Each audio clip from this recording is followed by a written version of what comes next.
KP's Kingdom, cooking with KP, and today I'm going to show you how to make my Bolognaise pies. Yes, you heard that right, a Bolognaise pie.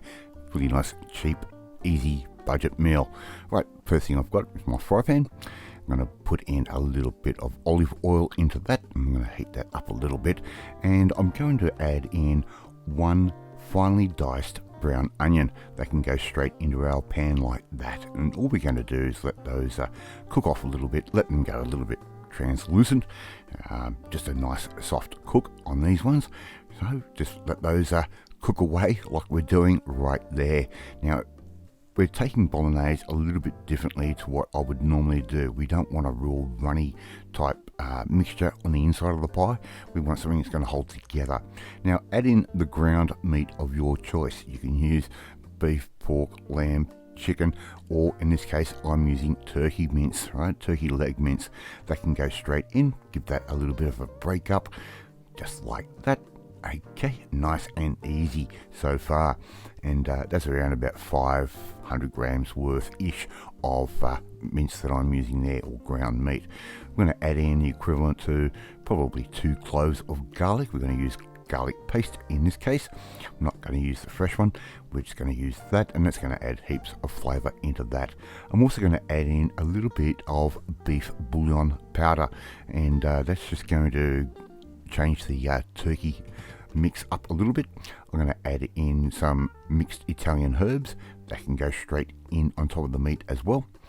Okay, and a good dose of freshly ground black pepper. I'm going to put a little bit of that in, probably almost half a teaspoon's worth of that. Right, so it's as much or little as you like that can go in. Right, keep moving your mixture all around and make sure everything's going to get cooked up nicely. We don't want any raw bits in this, even though we are going to cook it again in the oven. But just keep moving that around like we're doing right there. Okay, now we're going to need some more ingredients. Now normally when I do a Bolognaise I add a passata or something like that. In this case I'm just going to use 4 tablespoons worth of tomato paste concentrate. Yes, I do use these little sachets. They just last forever in the pantry, and they're not that expensive to do. You buy it in a jar, you'll use it once, it'll sit in the fridge, and when you go to use it next time, it'll have all this green furry stuff on top. It'll go moldy in these little sealed packets. They won't do that.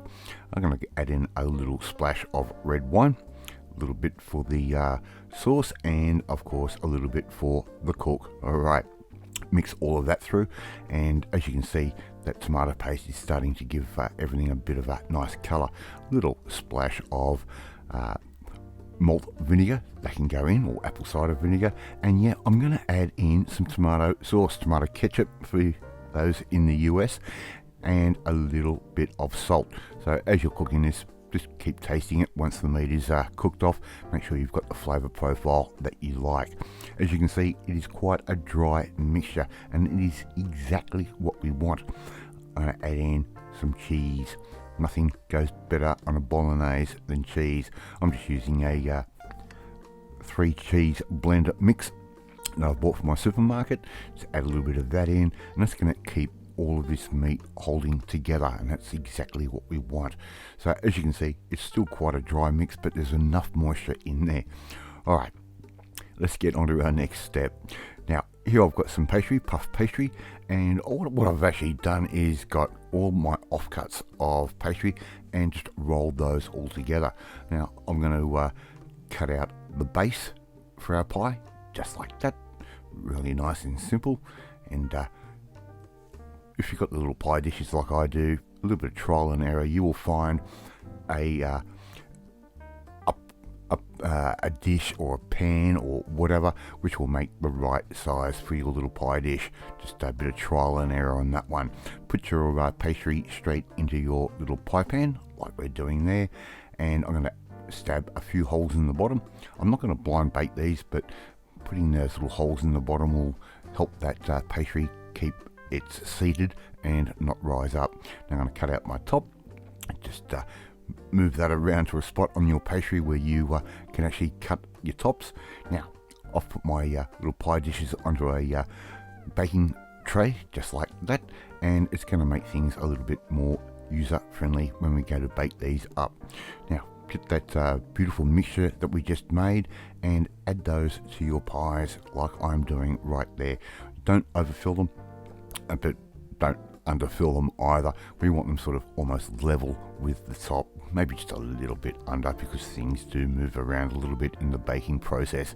Alright, so just add those in, make sure they're nice and even and sort of flat. Get your lid, put that straight on top, just like that. Really nice and easy so far, this one.